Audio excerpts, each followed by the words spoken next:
30번. 자, 30번. 다음, 할인하는 말은 화폐 시장 가치를 구한다. 현재 가치를 구한다. 이자 요소를 고려한다. 다 같은 말이죠. 설명에 관한 것이 다 틀린 것은, 자, 1번.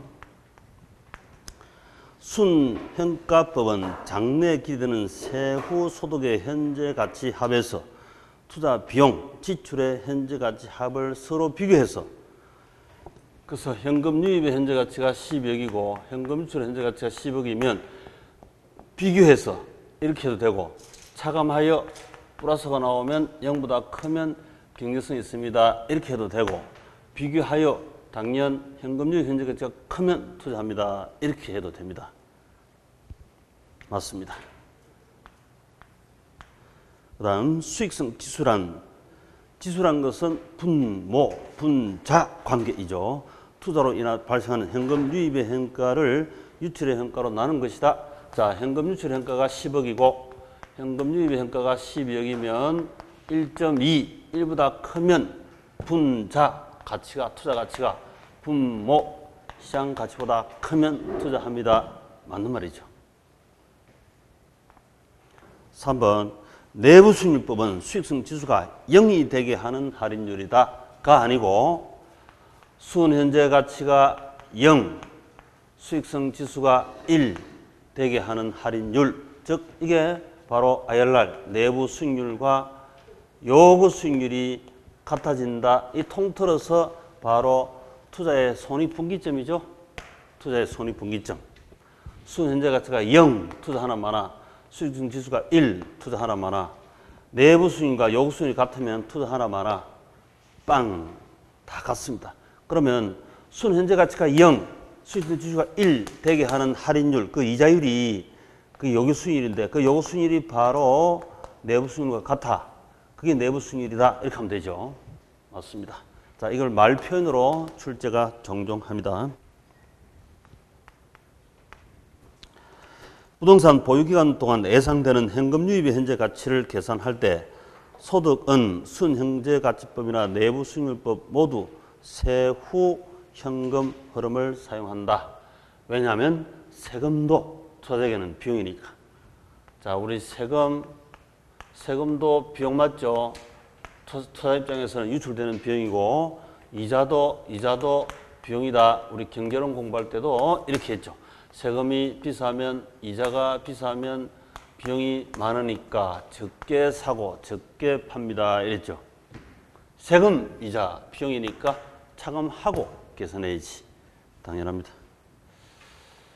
5번. 할인현금 수지분수법은 화폐 시장 가치를 고려한 결정 방법이다. 맞는 말이죠. 화폐 시장 가치, 이자 요소를 고려한 방법이다. 현재 가치를 구하는 방법이다. 할인하는 방법이다. 다 같은 말입니다. 그렇게 해서 우리 시험에 종종 출제를 잘합니다. 자, 우리 요약집에 다 나와 있으니까 확인하시고. 자, 요약집 57페이지. 요약집 57쪽에 가시면 저 위에 할인 현금 수지분수법이다 해서 현재 가치를 구하여 서로 비교한다. 할인함으로 화폐 시장 가치를 고려한다. 이거 할인하려면 이자 요소를 고려해야 되죠. 그래서 이자 요소를 고려하는 방법이다. 다 같은 말이에요. 이걸 말로 출제하면 이 말을 흔적을 기억하지 못하면 아차하는 수가 있습니다. 계산형은 이러나 저러나 빤하기 때문에 이런저런 말들이 필요 없지만, 서술형은 이런 말들을 흔적을 기억해야 되니까 훨씬 더 어렵다니까요. 순현가법, 내부수익률법, 자, 넘기시가 아닌 수익성 지수법, 비할인 방법, 화폐 시장 가치를 무시하는 방법, 현재 가치를 구하지 않는 방법, 이자 요소를 고려하지 않는 방법, 할인하지 않는 방법, 이래 되죠. 그렇게 해서 회계적 이익률법과 해수기한법 희죽희죽 웃고 있습니다.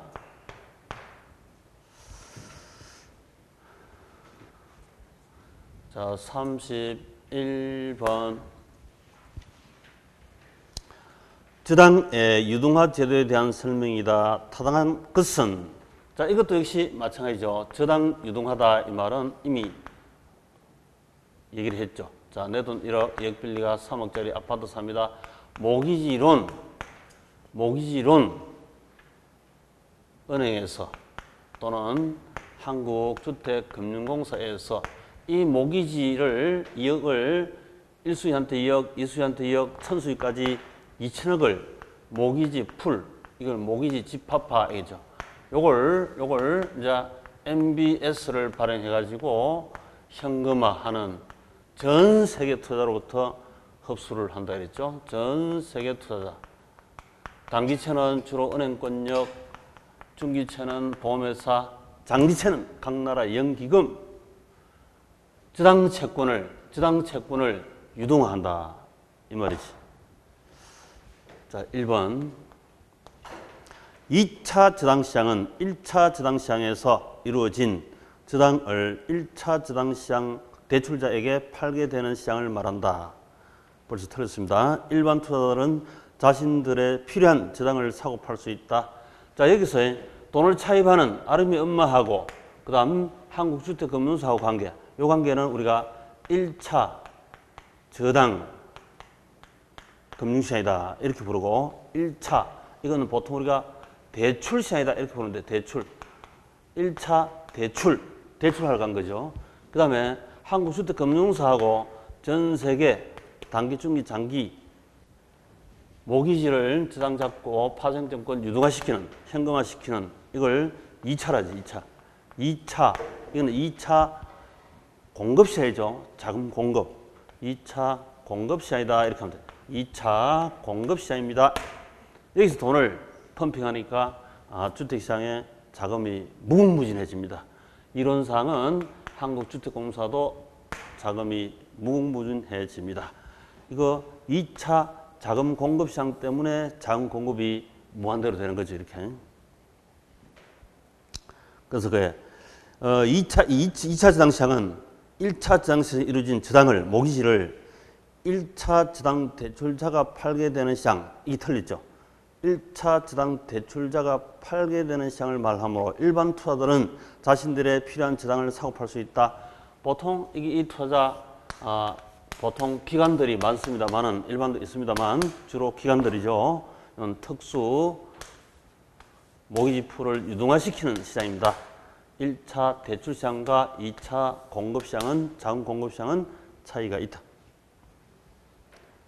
근데 잠깐.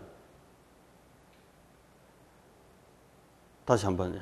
2차 저당 시장은 1차 저당 시장에서 이루어진 저당 모기지 풀을 1차 저당 대출자가 팔게 된 1차 저당 대출자는 이와 같으면 한국주택금융사가 팔게 되는 시장이다. 일반 투자자들은 자신들의 필요한 저당을 사고 팔 수 있다. 맞는 걸로 해야 되겠다. 맞는 걸로.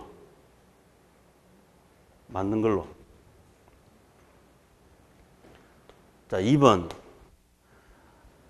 부동산 저당 채권 유동화는 1차, 2차 저당 시장을 이루어진 시장이다.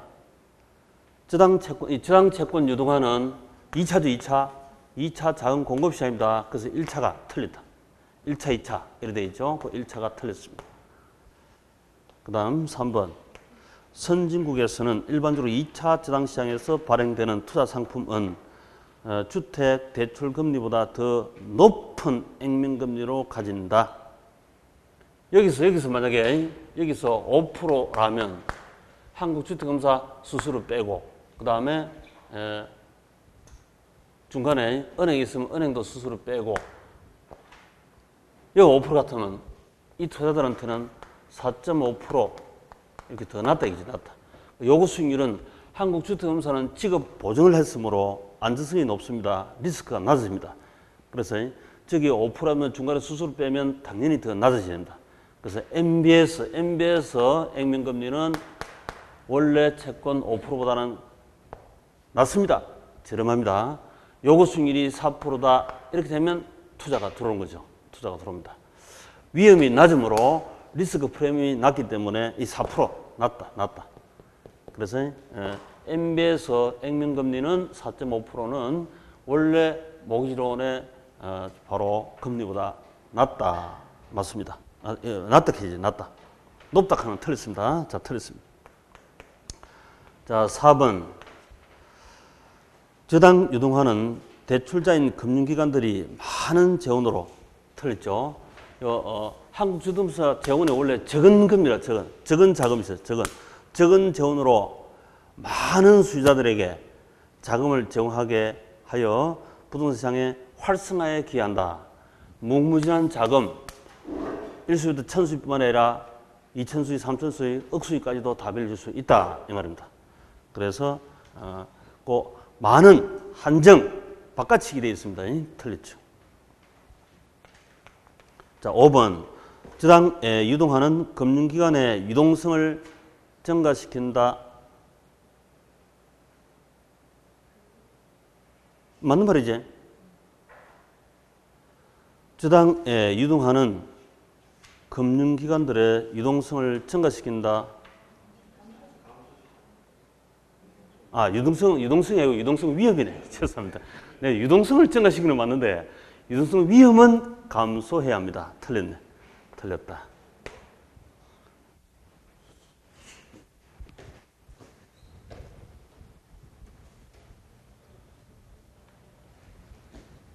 조금 어렵네요. 조금 어려운 파트인데 반복하다 보면 또 저절로 정리가 될 수 있습니다.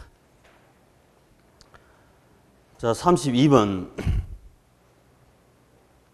처음으로 이제 지난 28회 유행처럼 점포가 ABC 세 개 점포가 있는 게 모의고사는 이렇게 나왔으면 자기 세 개 점포인 게 작년에 처음 나왔죠. 계속 2개 점포로 나오다가 기준 점포 AB가 있고 소비자 10만 명 있는 Z지역으로부터 4km 떨어진 X지역의 매장 면적 3,200제곱미터인 신규 점포가 입주할 경우 허프의 확률 모형. 자, 허프의 확률 모형.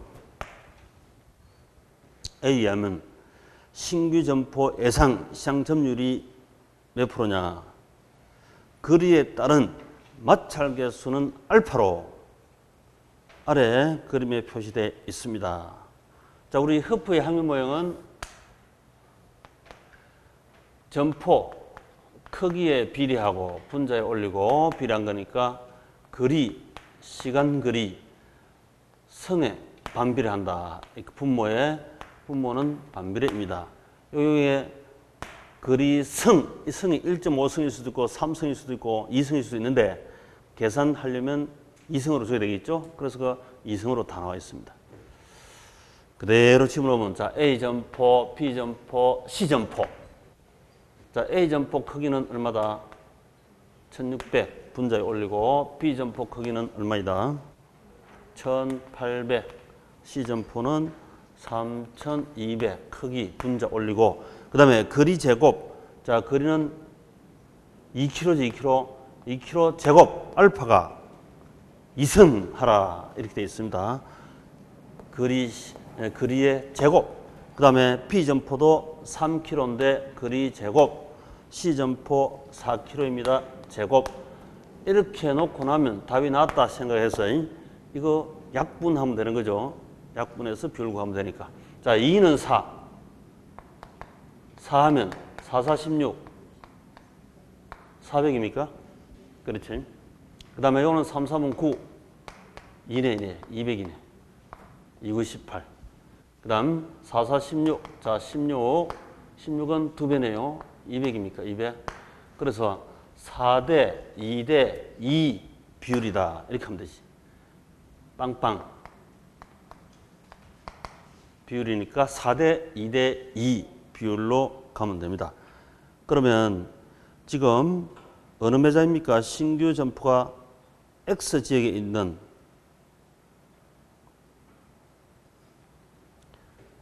X는 이거 4대 2대 2는 자, 굳이 계산한다면 4 더하기 2 더하기 2 분의 2니까 요 8분의 2가 돼서 4분의 1이죠.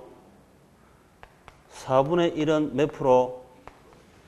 25% 아닙니까? 그래서 1번이 답이다.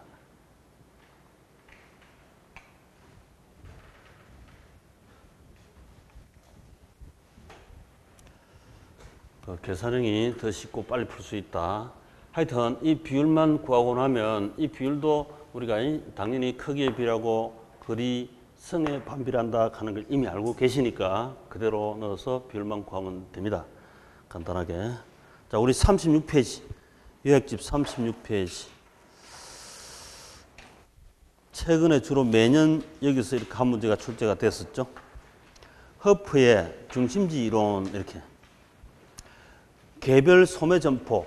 요거 허프 항렬 모형 이전에 나온 거, 이전에 있는 것은 뭐다? 이전에 레일리의 소매 인력 법칙이죠. 이빨의 이빨, 레일리의 소매 인력 법칙, 만류 인력 법칙을 응용한 것이다.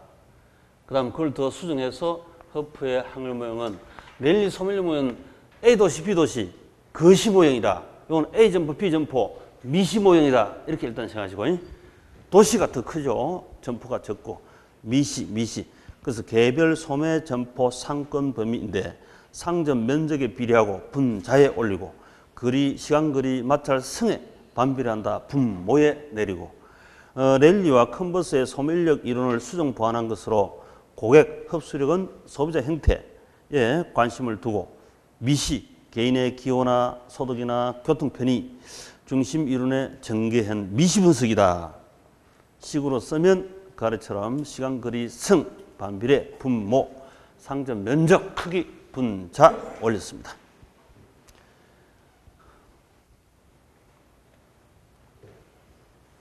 자, 33번.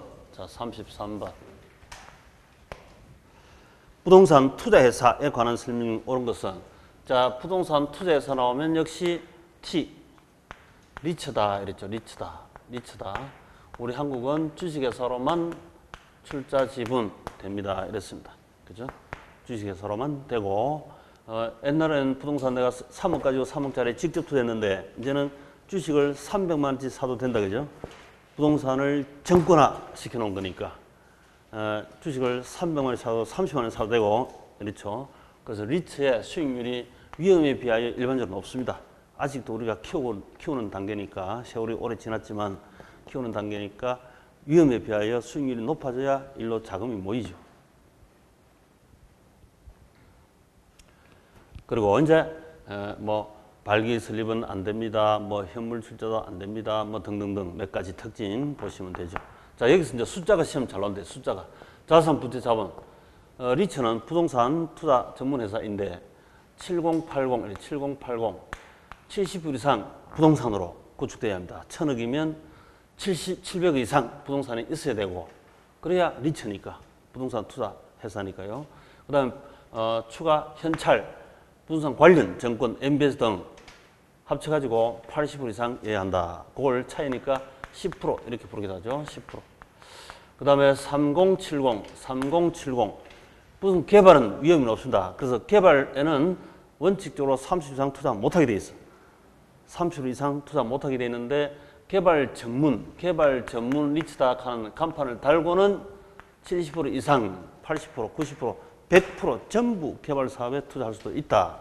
그래서 3070.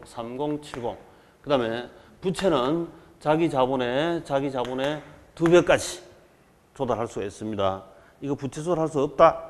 틀린 거 찍어라. 이렇게 출제하기도 했죠. 또 주총 특별 계류로 10배까지도 자기 자본의 10배까지도 부채 조달할 수가 있습니다. 기본적으로 T, 자산, 부채, 자본 다 있어야 되죠. 그 다음 이제 설립시 우리 이 세 가지 유형이 있죠. 세 가지 자기 관리 리츠가 있고 위탁 관리 리츠가 있고 구조적 리츠가 있습니다. 5억 이상, 3억 이상, 3억 이상, 533. 그 다음에 최초 자본금 준비기간 영업인가 또는 등록 후에 6개월 지난 후에는 70억, 50억 이상 있어야 한다. 이 숫자가 우리 시험에 제일 많이 출제했었습니다. 여러 번 출제했어요. 여러 번. 533, 755. 그 다음에 분산, 공개 모집 30 이상 해야 됩니다. 또 분산 30% 이상 분산해야 되고 50% 이상 위탁 관리 리츠는 50% 이상 분산. 그래서 30%, 30%, 50% 하는 게 또 하나 더 있습니다. 숫자가. 그리고 현금 배당이 90%, 다 90% 이상 원칙으로 해야 합니다. 하는 숫자가 있죠. 그리고 이제 현물 출자. 현물 출자는 현금 출자가 원칙인데 현물 부동산 출자하고 지분을 가져갑니다. 현물 출자. 이거 설립시는 못한다. 변태 설립이므로 최저 자본금 준비기간 이후에는 현물 출자할 수 있습니다. 이렇게 돼 있죠. 현물 출자에 주의하시고.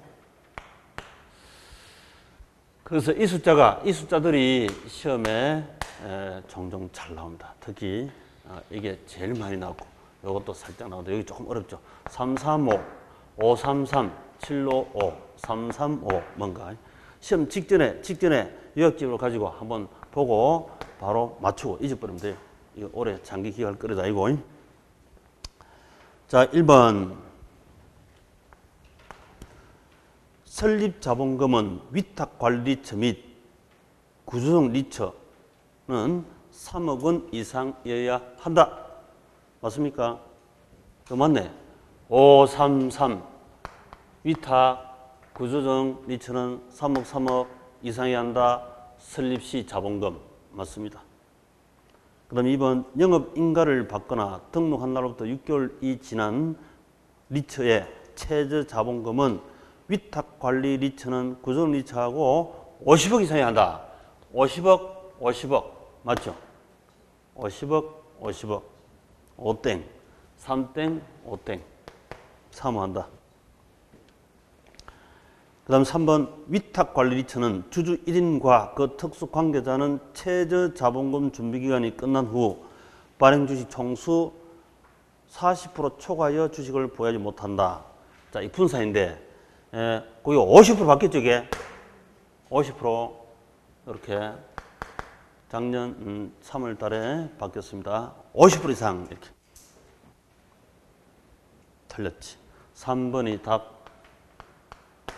그 다음 4번 리처는 부동산을 취득한 후 5년 범위 안에서 대통령이 대령이 정하는 기간 이내에 처분하여서는 아니 된다. 맞습니다. 그 대통령으로 국회 통과하지 않고 그때 바꾸기도 하죠. 5년 이내. 그런데 이걸 가지고 뭐 오류 출제에 틀린 걸로 찍으라 하는 답은 안 주니까 잊어버리시고요. 이걸 잘 기억하시면 됩니다. 5번 리처는 다른 회사에 어길 수 있는 발행주식 10% 초과해서는 안 된다. 이것도 물론 있습니다. 틀린 지문으로 거의 안 나오니까 533, 755, 335 이 숫자를 기억 잘 해주시고.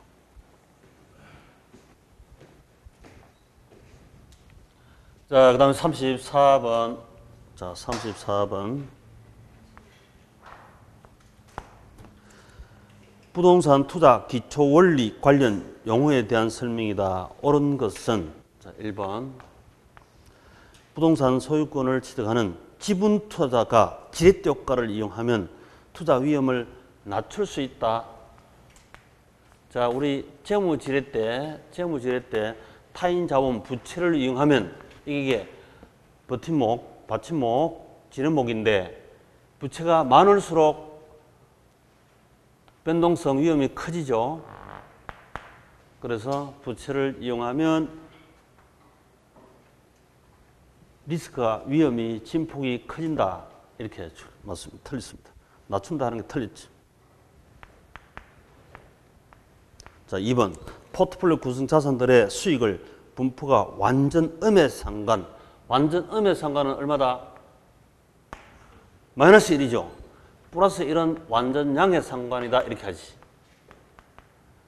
그래서 상관계수가 이 사이에 있는데 이 사이에 플러스 1은 자기 자신과 집중투자나 다름없으므로 분산할 거 없다.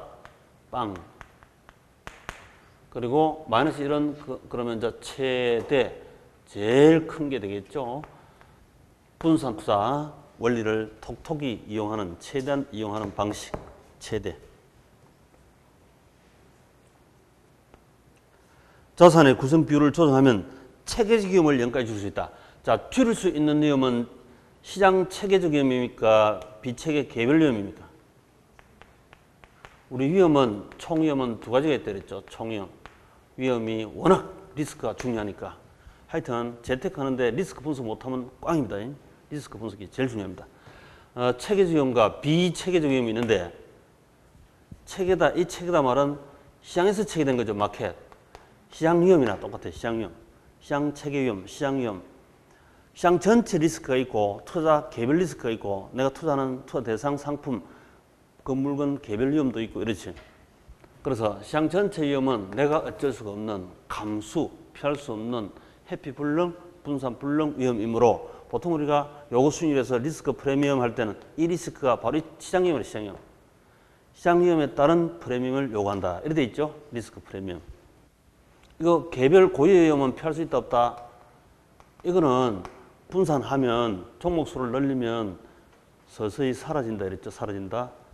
천억을 가지고 KT 주식을 다 사면 KT가 잘 나고 못 나고 100% 영향을 받지만 KT에 1억만 투자하고 우리 1000개 종목에 전부 다 1억씩 투자한다면 KT는 1000분의 1, 0.1%밖에 나에게 영향을 주지 못합니다.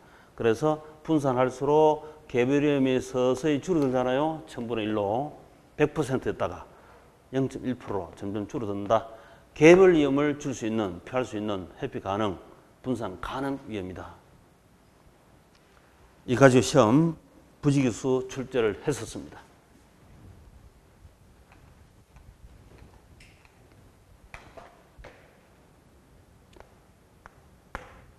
(3번) 체계적 위험은 피할 수 있으나 비체계적 위험은 피할 수 없다. 또 나왔네. 틀렸죠. 반대 틀렸습니다. 다음 4번 채무 불이행 위험은 대출자 은행에게 그리고 조기 상환 위험은 차입자에게 부담되는 위험을 말한다. 바뀌었는데요. 채무 불이행 위험은 차입자가, 조기 상환 위험은 은행이 부담하는 위험이다. 차입자가 채무 불이행하면 내 물건 넘어가 버리죠. 경매에 넘어간다. 그런데 대출자 은행은 조기 상환하면 조기 상환 위험, 은행이 안는 리스크입니다. 우리 금융을 할 때 많이 했죠. 그래서 틀렸고. 자, 5번 효율적 프론티어란 평균 분산 지불률을 만족시키는 포트폴리오 집합을 연결한 곡선. 벌써 효율적이라는 말 자체는 위험이라면 체계적 위험만 존재하는 곳이고 또 수익이라면 같은 위험이라면 수익 가장 높은 곳. 제일 좋은 거죠. 좋은 게 효율적이죠. 제가 항상 효율적이다, 효율적이지 못하다 이 가지고 식별하는 것이 곳곳에 많았습니다. 효율적이다 그러면 당연히 우리 이 수익과 위험 중에서 가장 좋은 EF 소나타 이랬지. 에피션시 프론티어, 효율적 프론티어. 시장 상품, 객관적 상품 중에서 제일 좋은 놈만 골라놓은 것이다. 맞습니다. 자, 64페이지. 64페이지 요약집.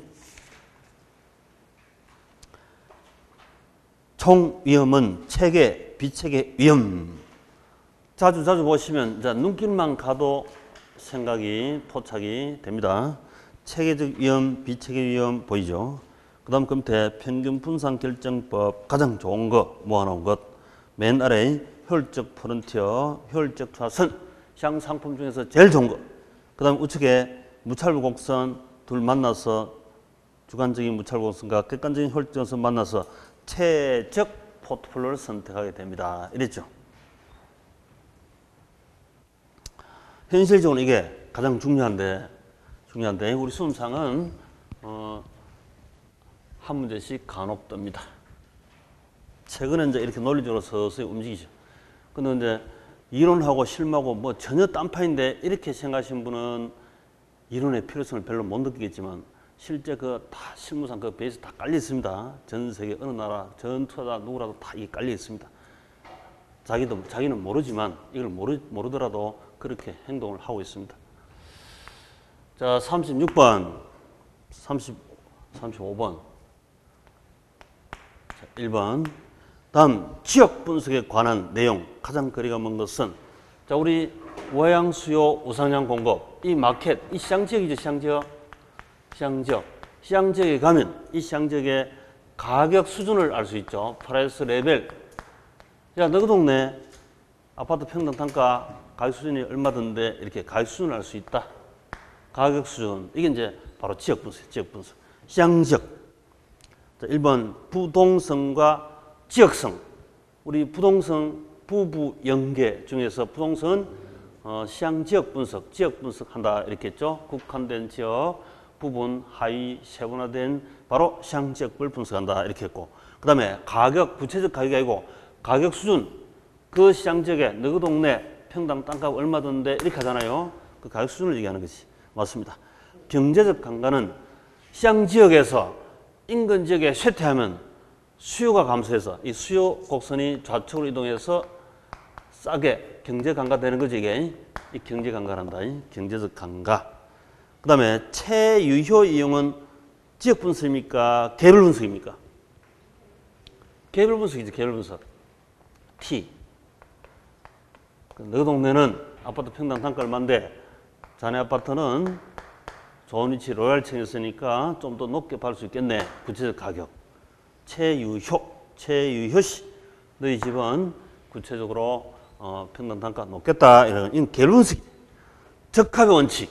시장에 부적합하면 당연 수요 감소해서 경제 감가됩니다. 이렇게.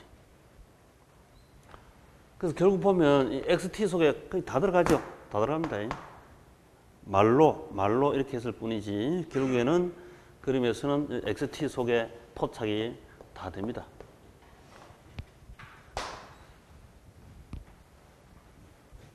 자, 36번.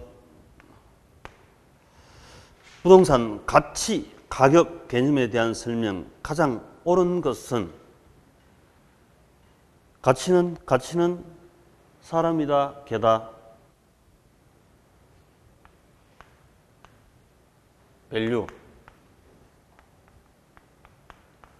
가격은 강아지다 이랬죠. 프라이스.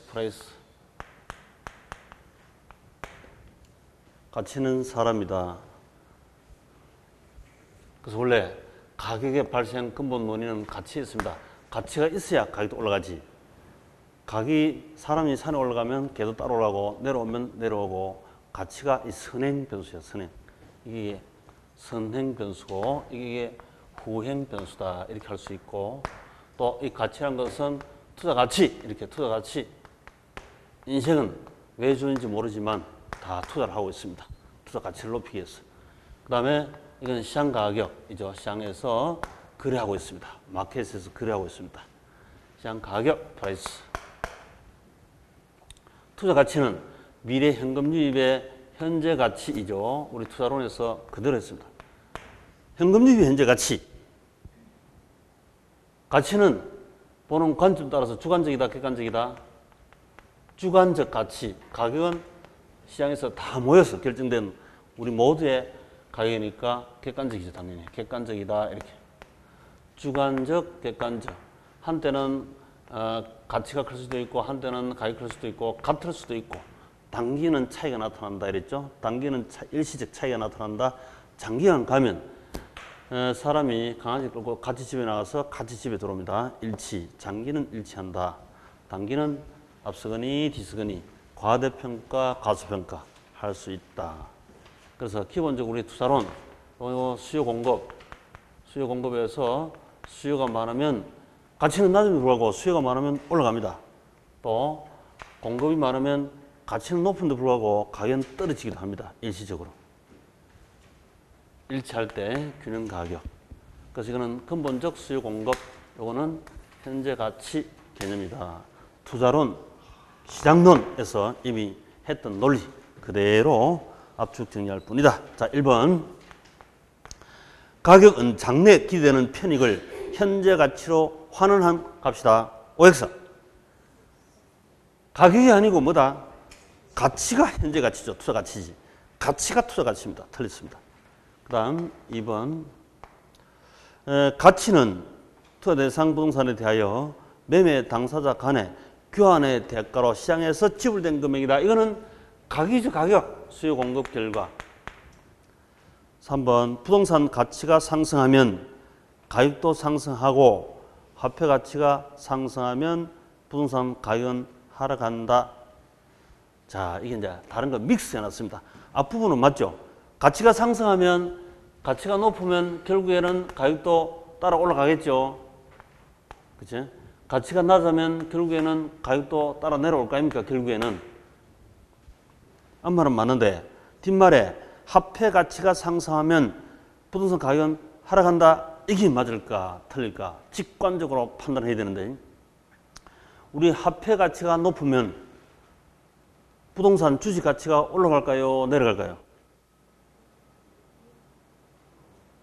화폐 가치가 상승하면.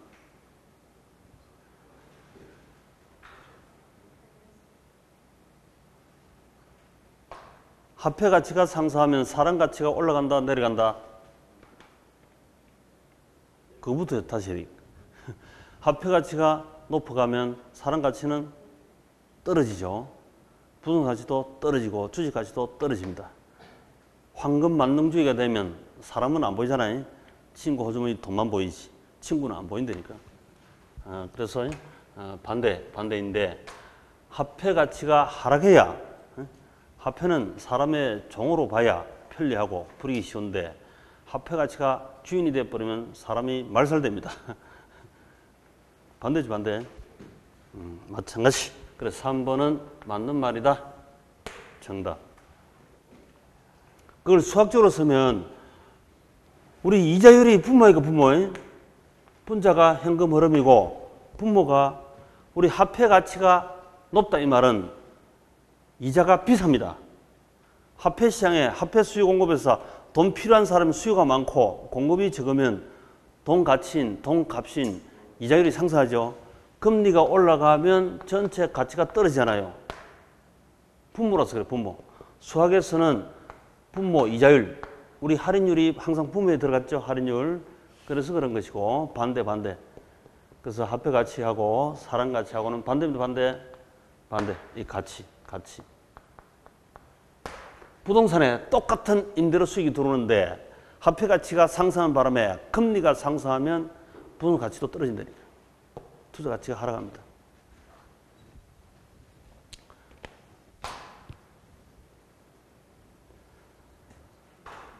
(4번) 수요와 공급의 변동에 따라서 장기적으로 가격 가치에부터 괴리되는 현상을 나타낸다. 장기가 아니고 단기는 강아지가 앞서거니 뒤서거니 과대, 과소 평가됩니다.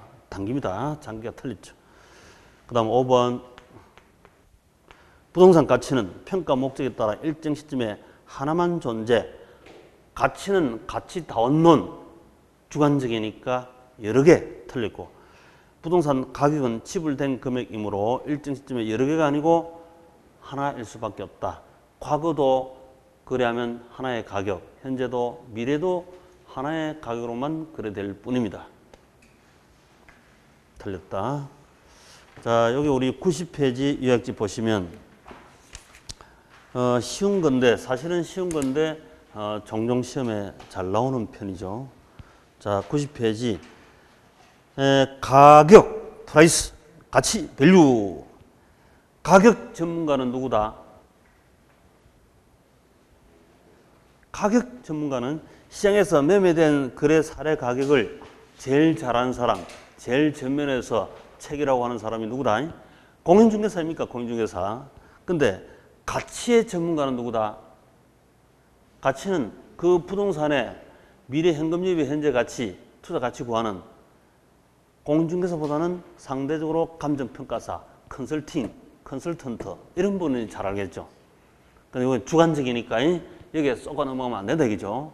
우리가 컨설팅 한다, 어디 가도 컨설팅 한다 소리 다 하는데 이 컨설팅이 상당 주관성이 많기 때문에 자기가 상당한 지식과 정보가 있어가 넘어가면 안 돼요. 잘 판단해야 됩니다. 그 다음에 가격은 수요 공급 결과 나오고 가치는 현금 유입 현재 가치. 객관적, 주관적 일식 차이가 나타납니다. 그래서 우리가 거래 사례를 가지고 사, 시, 지, 계 등을 해서 비준 가격 구하듯이 주어진 시점이 하나입니다. 가치는 여러 개이다. 가격의 기초는 가치이므로 장기적으로 가격은 결국 가치 수렴하게 된다. 가격이 무한정 올라갈 수도 없고 가격이 무한정 내려갈 수도 없습니다. 가치에 비슷하게.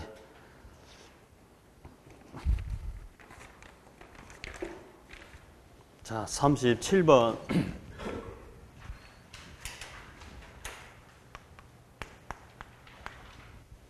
다음 보기와 같은 상황에서 대상 부동산의 비준 가격, 비교 가격 구하세요. 사례 부동산은 일주일 전에 5억 원에 거래되었습니다. 5억. 자, 사례 가격으로부터 요걸 비준 가격을 구해야 되니까 여기다가 이제 우리 사, 시, 지, 계 이렇게 하면 비준 가격이 나옵니다. 그죠? 비준 가격이 나옵니다. 사, 시, 지, 계. 자, 두 번째. 대상 지역의 상권은 사례 지역보다 10% 우세다. 대상 지역은 이랬으니까 이 지역 분석이에요. 지역 분석.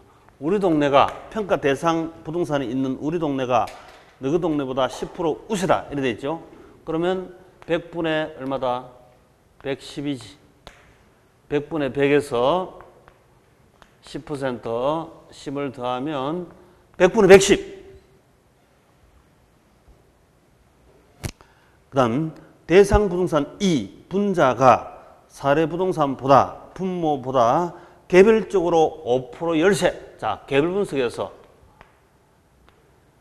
대상 부동산 분자가 그러니까 분자를 5% 빼면 되니까 100에서 5를 빼면 95 이렇게 되겠죠.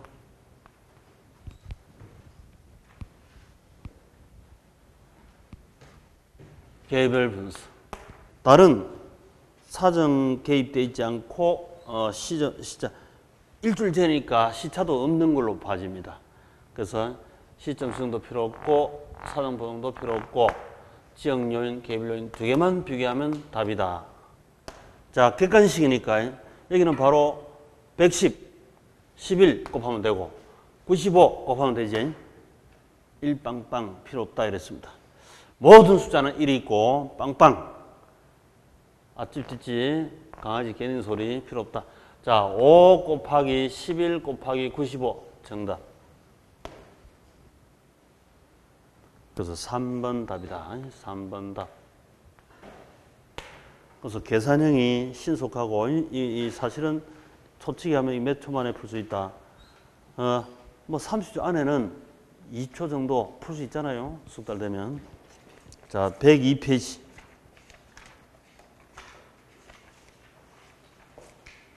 거래 사례 비교법. 거래 사례 비교법. 계산형으로 시험 잘 나오는 표입니다. 사, 시, 지, 계 있죠. 사, 시, 지, 계. 전체를 하여튼 이 한 페이지 잘 하시면 되니까 한 페이지는 한눈에 들어올 수 있잖아요. 나중 가면 그래서 제가 이화익집으로 10월달 되면 서너 시간에 1회독 한다는 말씀이 한쪽 편에 이렇게 정리해놔서 앞 페이지 보면 원가법 다 정리한 거고 뒤편은 이제 거래 사례 비교법 한 페이지로 다 비교했으니까 금방금방 다 비교할 수 있지. 한눈에 쏙쏙 들어와야 됩니다. 나중에 10월달 되면. 지금은 안 들어오고 튕겨나가죠.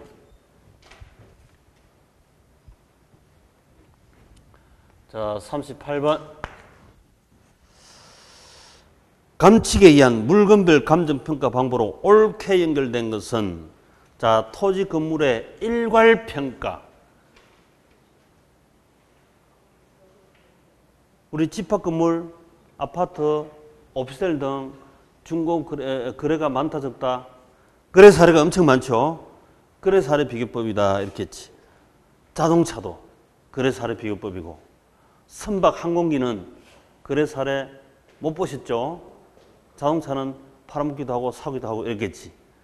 그래서 선박, 항공기, 건설기계, 기계장비 이런 것은 원가법 이렇게 해야 되지만 자동차도 거래 사례 비교법 그 다음에 임대료는 역시 임대사례 비교법이죠. 우리 상가가 있는데요. 이거 임차인이 옆에 상가 임차로 다 사례를 보고 왔겠죠. 저 집 좀 싸네요. 그 임차 이렇게 들어온다고. 그래서 임차 사례 비교법 이렇게 임대차도 몽땅 다 비교 방식이네요. 그래서 답은 1번. 자, 1번. 자, 106페이지. 우리 요약집 106페이지. 쉬운데 시험 잘 나와요.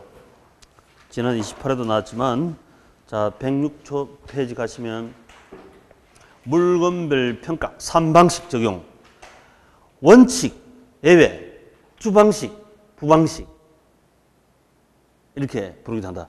토지는 거래사례 비교법이 원칙이고 나머지 예외 방식인데 그 거래사례 비교법 일종인 공시지가를 가져와서 하나, 둘 이상 비교 표현지를 가져와서 사, 시, 지, 계 중에서 사자는 떼고 비교 표현지는 사전 개입되어 있지 않으므로 사자는 떼고 시, 지, 계 하여 비중가격 구합니다. 이렇게 해서 우리 계산한 것도 실제 많이 됐죠. 그 다음에 가수원은 이는 과일도 아니고 가수 나무도 아니고 땅이죠. 땅, 토지 같습니다. 그 다음에 건물 원가, 건축 원가 명백합니다. 토지 건물 일괄평가, 집합건물 거래 사례가 많다. 거래 사례 비교법. 자동차도 거래 사례 많다. 그런데 기계 장비, 건설기계, 선박, 항공기는 거래 사례 못 봤다. 원가법, 감가상각 통해서 평가, 원가법. 그 다음 뭐 점대 살림, 맨 밑에 보니 임료 있지, 임료. 임료도 임대사례 비교법이죠. 임료, 임대사례 비교법. 마지막 소음 등 이렇게. 역시 한눈에 파가시기 바랍니다.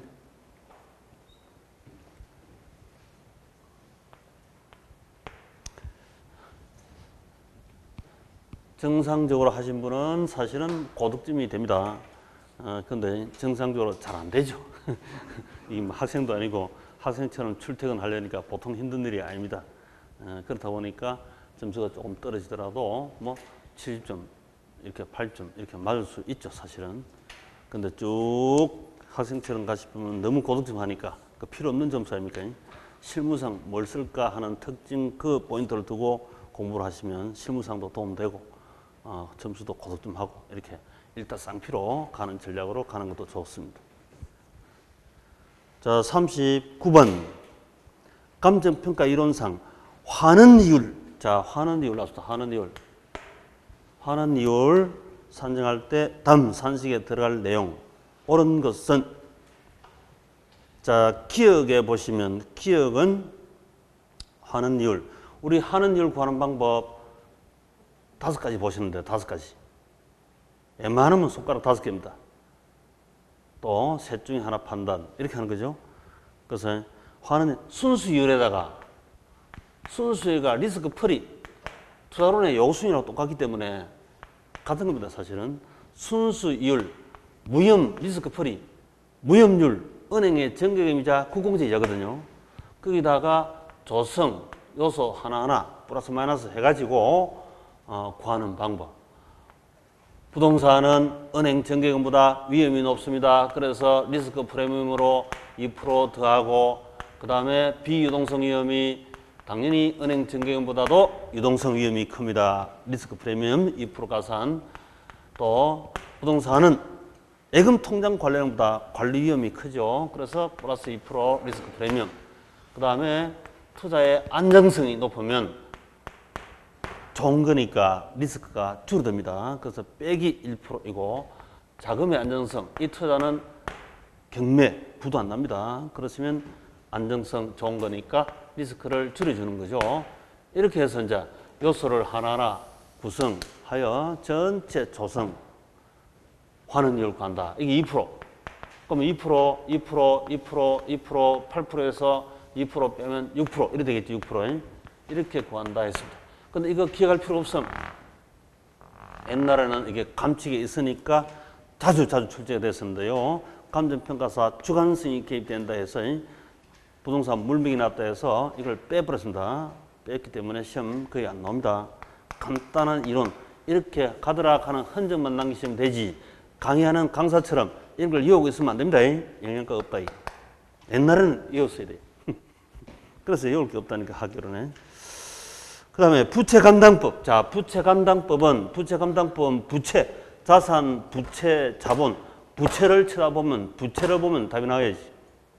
자, 부채를 보니까 이 부채부에 저저, 그치, 저저.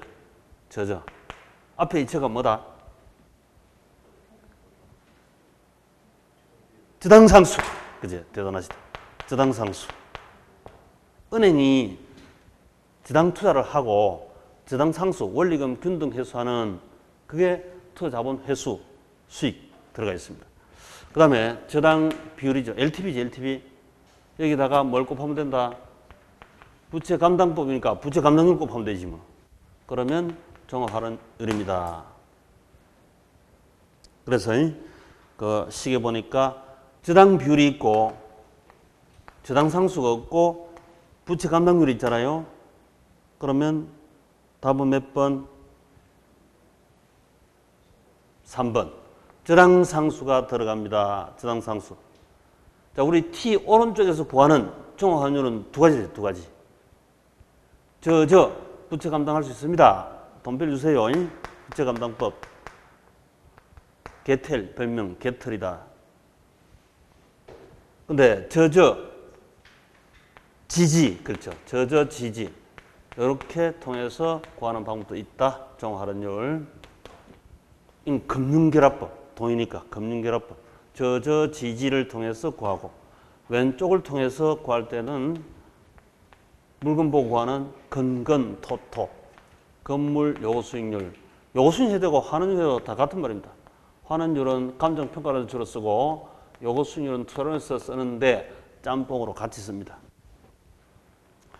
건물 구성비, 토지 요구수익률 곱하기 토지 구성비. 모든 투자대상은 다 요구하는 바가 다 있다. 남편한테 요구하는 게 있다 없다? 당연히 있겠죠. 남편 요구수익률 곱하기 남편 구성비, 나 요구수익률 곱하기 나 구성비. 두 개 합치면 부부 종합하는 이율 이렇게 됩니다. 모든 게 다 있습니다. 그렇게 다 있습니다. 토지 건물만 있는 게 아니라 다 있다. 아들 요구수익률 곱하기 아들 구성비, 딸 요구수익률 딸 구성비. 그 아들, 딸, 자식에 대한 종합환원율 이렇게 나오더라고. 똑같아. 원리가 다 같아. 그리고 이 전체 복합부동산이 3억짜리인데 순영소득이 3천만 원 벌어들이면 자산 투자 수익률 10%다 했잖아요. 이렇게 몽땅 구하는 방법도 있고 우리 많이 했죠. 그래서 이렇게 또는 이렇게 저렇게 그래서 그대로 계산식 아무리 복잡하게 써놨더라도 이 속에 들어가니까 그냥 간단히 넣어서 차시면 금방 찾아냅니다. 공식으로는 찾을 수가 없다. 원래 캐시플로, 현금흐름상 리스크도 당연 이렇게 있습니다. 그래서 상식적으로 지극히 상식적으로 푸시면 된다. 우리 뭐 주식을 투자하든 부동산 투자하든 다 그런 환원율, 요구수익률 다 있잖아요. 원리는 똑같습니다. 답은 3번이죠. 3번. 자, 요약집 99페이지. 요약집 99페이지.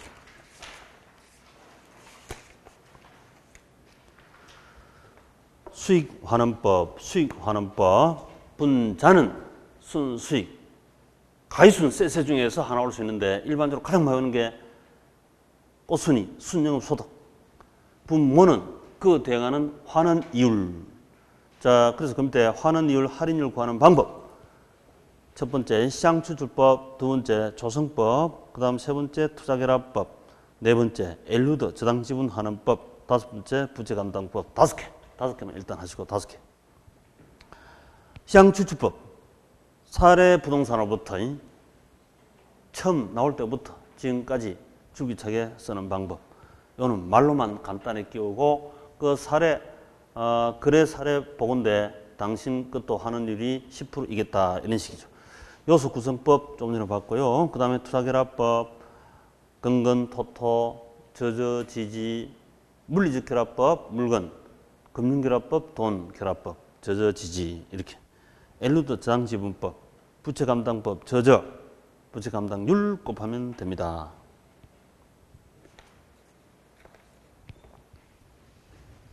자, 40번 1대 마지막 문제. 부동산 가격 공시에 관한 법률, 부법, 간단하게 그냥 부법에 의할 때 공시가액에 이의가 있는 자가 국장에게 이의 신청할 수 있는 가액이 아닌 것은 국장에게 이의 신청. 자, 표준지는 국장 책임하에 결정 공시했으니까 2월 말까지 이의가 있으면 국장에게 연기되는 게 맞죠. 그 다음 표준주택 가격도 국장 책임하에 1월 말까지 결정 공시합니까? 그래서 이의가 있으면 국장한테 당연히 이의 신청을 해야 되는 게 맞습니다. 그 다음에 비주거용 개별 부동산 가격, 개별은 전국 방방곡곡에 있는 개별은 국장 책임하에 결정 공시합니까? 시군구장 책임하에 합니까? 현장에 있는 시군구장 책임하에 결정 공시하는 거죠. 그래서 3번이 아니지. X 답.